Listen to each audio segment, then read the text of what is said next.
بسم اللہ الرحمن الرحیم۔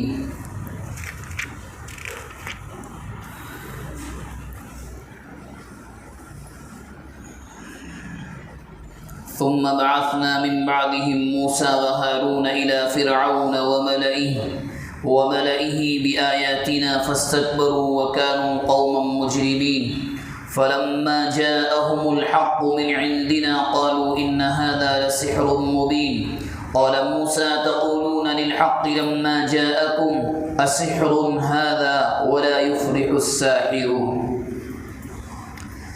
یہ قرآن مجید کی سورہ یونس کی آیت نمبر 75 اور اس کے بعد کی آیات ہیں۔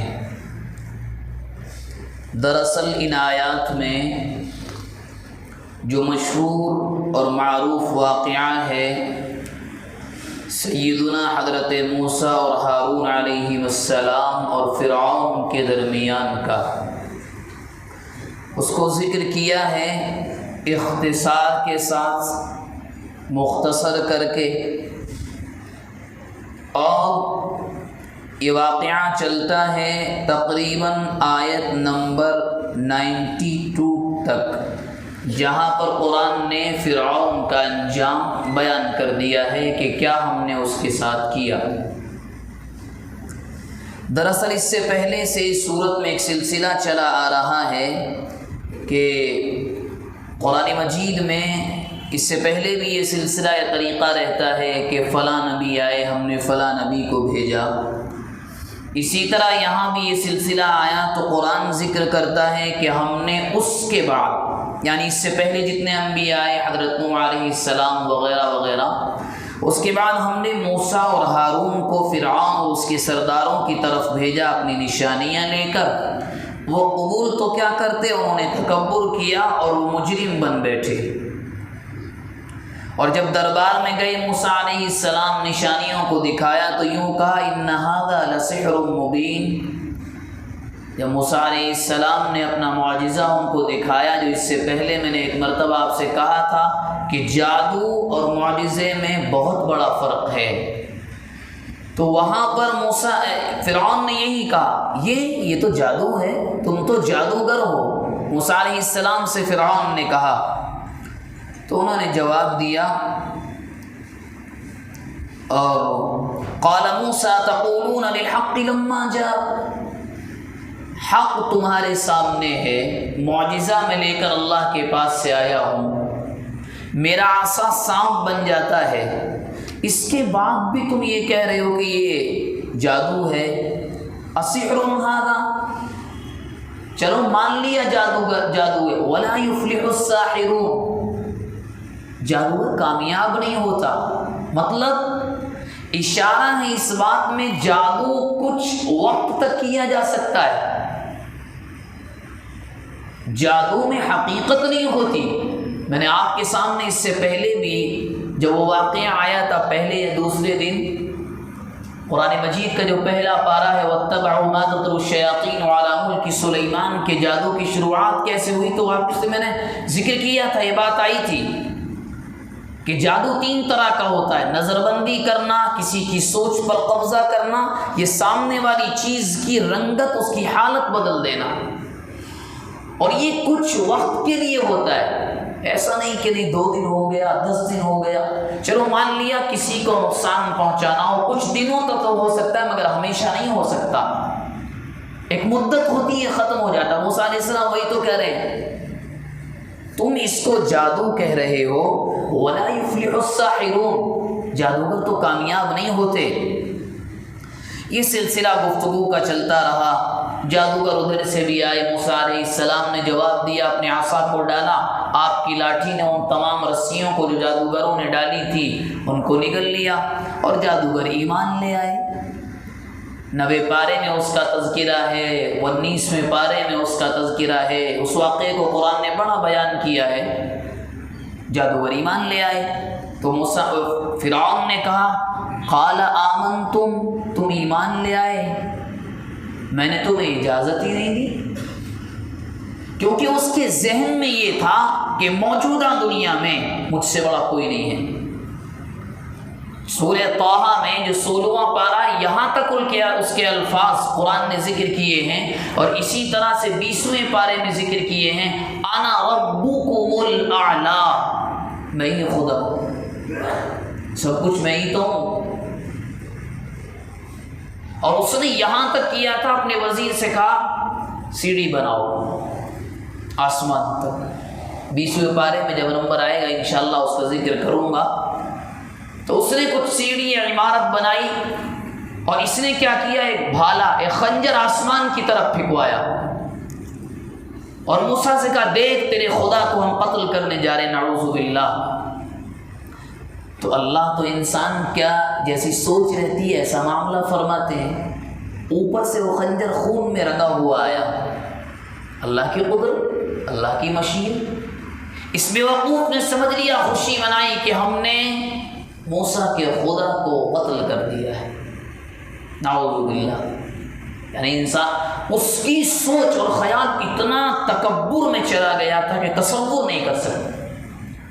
وہ تو یہ کہتا تھا کہ میری اجازت کے بغیر کچھ نہیں ہونا چاہیے، جادوگرو تم ایمان لے کر آئے کیسے؟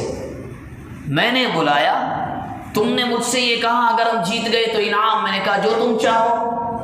اب تم ہار بھی گئے، صرف موسیٰ کی لاٹھی نے، اس کی عصا نے سانپ بن کر تمہاری رسیوں کو، جن کو تم نے ظاہراً سانپ بنایا تھا، نگل لیا، تم ایمان لے آئے۔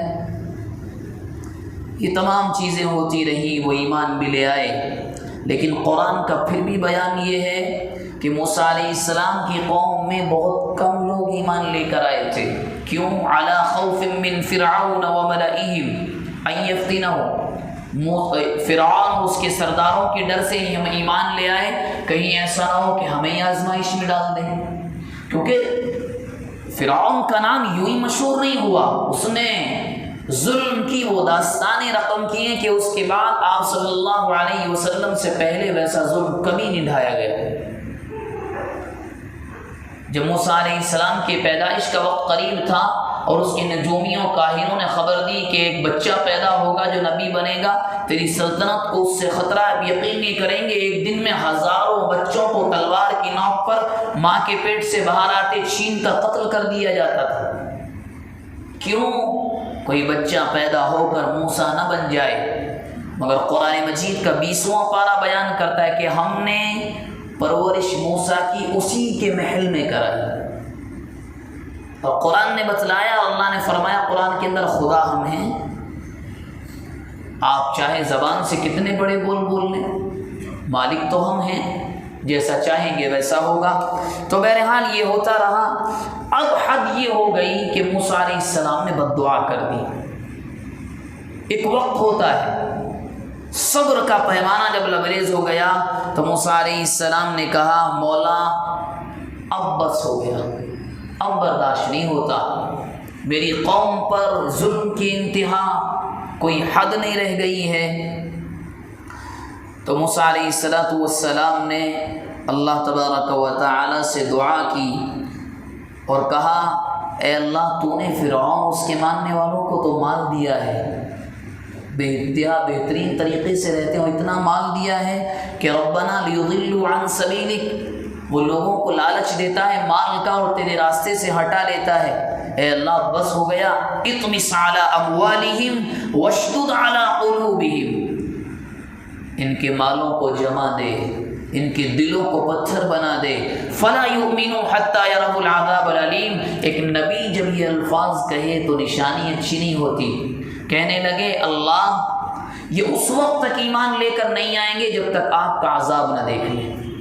روایات کے اندر آتا ہے کہ ادھر نبی نے دعا کی، جتنے سونے چاندی کی چیزیں سکے تھے سب گیہوں اناج چاول میں بدل گئے۔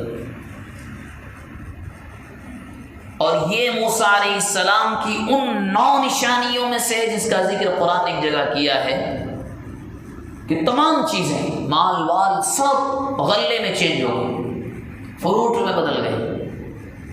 حضرت عمر بن عبدالعزیز رحمہ اللہ کے زمانہ گرچہ تھوڑا سا ہے، ان کے زمانے کے بارے میں آتا ہے کہ ایک جگہ کھدائی ہوئی تو پوٹلی ملی، تو سونے چاندی کے سکے تو تھے، مگر وہ سونے چاندی کے نہیں تھے، وہ گیہوں کی شکل میں تھے، اناج کی شکل میں تھے۔ تحقیق سے معلوم ہوا کہ فرعون کے زمانے کے تھے۔ کبھی کبھی اب بھی مل جاتے ہیں کہ جہاں کھدائی ہوتی ہے یہ تحقیق کا کام ہوتا ہے۔ اتنا کہہ دیا موسیٰ علیہ السلام میں، دعا قبول ہو گئی، لیکن اللہ تبارک و تعالیٰ نے موسیٰ سے کہا موسیٰ تم دونوں بھائیوں کی دعا آپ نے قبول کر لی، لیکن فاستقیما، اب اس پر جمے رہنا، مانگا تم نے فاستقیما ولا تتبعان سبیل الذین لا یعلمون، جاہلوں کے راستے پر مت جانا۔ اب اس کے بعد لمبی داستان ہے، حضرت موسیٰ علیہ السلام اپنی قوم کو لے کر راتوں رات نکل گئے، خبر لیک ہو گئی، پیچھے پیچھے فرعون، اس کا لشکر۔ اسی کو قرآن بیان کرتا ہے وَجَاوَزْنَا بِبَنِي إِسْرَائِيلَ الْبَحْرَ فَأَتْبَعَهُمْ فِرْعَوْنُ وَجُنُودُهُ بَغْيًا وَعَدْوًا، کہ ہم نے بنی اسرائیل کو سمندر پار کرا دیا۔ فَأَتْبَعَهُمْ فِرْعَوْنُ وَجُنُودُهُ بَغْيًا وَعَدْوًا، ان کے پیچھے فرعون، اس کا لشکر غصے میں تمتمایا ہوا۔ ظاہر سی بات ہے قیدی اگر فرار ہو جائے قید خانے سے تو جیلر کی حالت کیا ہوتی ہے تو معلوم ہی ہے۔ پولیس کے قبضے سے اگر کوئی قیدی، ایک تو مثال دے رہا ہوں وہاں کی صرف سمجھانے کے لیے، مثال کے طور پر کسی آدمی پر ظلم کر رہا ہو کوئی اور وہ نکل کر بھاگ جائے تو جس کے قبضے میں وہ ہو تو کتنی تکلیف ہوتی ہے۔ یہ تو یعنی ہمارے قبضے سے نکل کر چلا گیا، اس کی وہ کیفیت تھی، یہ تو نکل گئے کہ موسیٰ علیہ السلام نے عصا مارا تھا، راستے بن گئے، چلے گئے، تھوڑی لمبی داستان ہے۔ اور اس کے بعد جیسے ہی فرعون بیچ میں آیا ادرکہ الغرق، پانی ملنا شروع ہو گیا۔ جب پانی ابھی اس کو اللہ یاد نہیں آیا، جب اس کے سب ڈوب گئے اور خالی خاص بچے، یہ ہاتھی پر سوار تھا، تو جب پانی یہاں تک آیا اسے لگایا اب تو گیا، تو زبان سے نکلا آمنت انہ لا الہ الا الذی، مان لیا اس اللہ کو جس کو بنو اسرائیل مانتے ہیں، وَأَنَا مِنَ الْمُسْلِمِينَ، اللہ میں بھی مسلمان ہوں۔ جب جان حلق میں آئی تو کلمہ یاد آیا، تو اوپر سے جواب آیا الآن، بس اب نہیں، وَقَدْ عَصَيْتَ قَبْلُ وَكُنْتَ مِنَ الْمُفْسِدِينَ، تو نے اس سے پہلے بہت نافرمانی کی اور تباہی وہ مچائی ہے کہ کوئی نہ مچائے، اور اس کے بعد ڈوبا مر گیا۔ ہزاروں سال گزرے، قرآن مجید نے جو بیان کیا تھا ایک زمانے تک کسی کو یقین نہیں آتا تھا، فَالْيَوْمَ نُنَجِّيكَ بِبَدَنِكَ لِتَكُونَ لِمَنْ خَلْفَكَ آیَةً، کہ یاد رکھ تیرے جسم کو ہم باقی رکھیں گے، لِتَكُونَ لِمَنْ خَلْفَكَ آیَةً، تاکہ بعد میں آنے والے نافرمانوں کے لیے نشانی بن جائے۔ قرآن نے کب کہا ہے؟ 1400 سال پہلے۔ فرعون کب ڈوبا تھا؟ اس سے بھی ہزاروں سال پہلے۔ اس کا جسم، اس کی باڈی کب نکالی گئی؟ قرآن کے نازل ہونے کے کئی سو سال کے بعد، اور تحقیق سے معلوم ہوا کہ مصر کے بادشاہ کا یہی جسم ہے جو آج بھی موجود ہے۔ فَالْيَوْمَ نُنَجِّيكَ بِبَدَنِكَ لِتَكُونَ لِمَنْ خَلْفَكَ آیَةً، ہم باقی رکھیں گے تاکہ دنیا کے نافرمانوں کو معلوم ہو کہ ہم نے تیرے ساتھ کیا کیا تھا، حالانکہ تو زمانے کا بادشاہ تھا۔ وَإِنَّ كَثِيرًا مِّنَ النَّاسِ عَنْ آيَاتِنَا لَغَافِلُونَ، اور بہت سے لوگ ہماری آیتوں سے، ہماری نشانیوں سے غافل رہتے ہیں۔ یعنی قرآن یہ بتلانا چاہ رہا ہے کہ فرعون کے جسم کو باقی رکھنے کے باوجود بھی بہت سے لوگ ہیں جو ہماری نشانیوں پر، جو ہم نے فرعون کے ساتھ کیا، پھر بھی غور نہیں کرتے۔ اس میں ہمارے لیے سبق کیا ہے؟ ہمارے لیے سبق یہ ہے کہ جس حالت میں رہو بس اسی پر اللہ کا شکر ادا کرتے رہو۔ ایسا نہ ہو 2 پیسے آ جائیں تو ذرا حالت بدل جائے، سوچنے کا نظریہ، جس کو انگلش میں کہتے ہیں وے آف تھنکنگ، لوگوں کا بدل جاتا ہے۔ پچھلے سال مالدار نہیں تھے، اس سال اللہ نے مال دے دیا، کپڑے بھی وہ پہن کر راستے پر چلیں گے کہ بازو والا یہ کہے کہ ہاں واقعی کپڑے ہیں۔ فون بھی ہاتھ میں وہ آتا ہے کہ بعد میں جیب میں نہیں جاتا، گاڑی بھی نیچے وہ رہتی ہے جو شہر کی سب سے مہنگی ہو، چلو اللہ نے دے دیا، آپ نے لے لیا، وَأَمَّا بِنِعْمَةِ رَبِّكَ فَحَدِّثْ، اچھی بات ہے، لیکن اس کے ساتھ تکبر اچھی چیز نہیں، اپنے آپ کو بڑا سمجھنا اچھی چیز نہیں۔ 2 پیسے آئے، کوئی غریب آیا مانگنے کے لیے، اللہ کے نام پر دے دو، دروازہ کھٹکھٹا، ارے ان کے دیکھنے کا انداز بدل جاتا ہے۔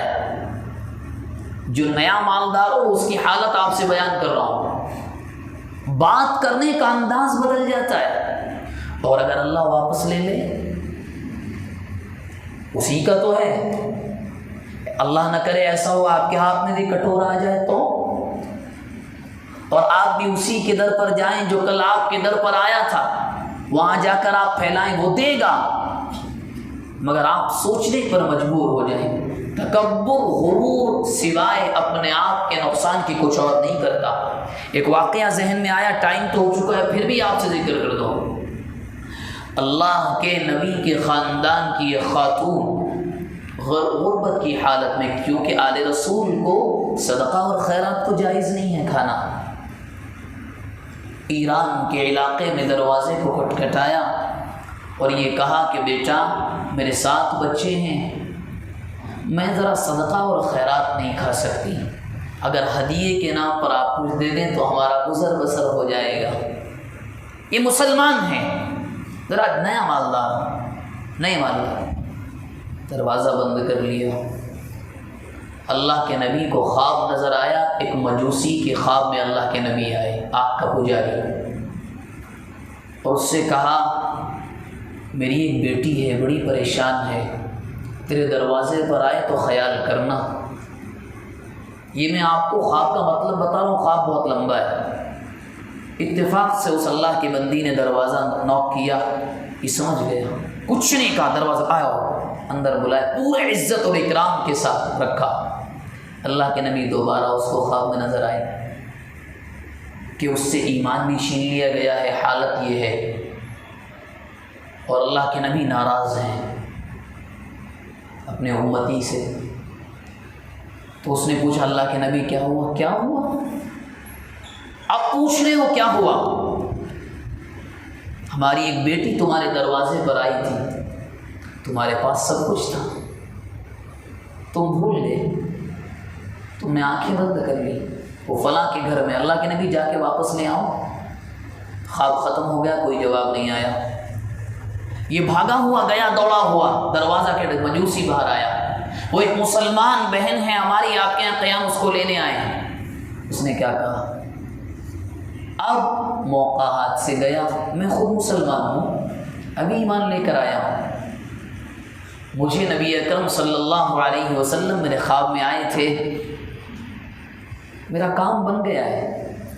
تو میں آپ سے ذکر یہ کرنا چاہ رہا ہوں کہ وقت بدلتے لحظہ بھی نہیں لگتا، سکے کے 2 رخ ہوتے ہیں، کب نیچے والا اوپر آ جائے، اوپر والا نیچے چلے جائے، کبھی پتہ نہیں لگتا۔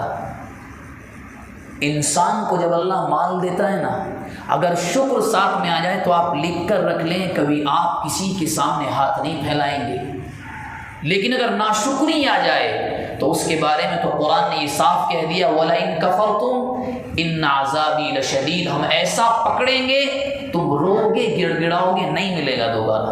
اللہ تبارک و تعالی عمل کرنے کی توفیق مرحمت فرمائے۔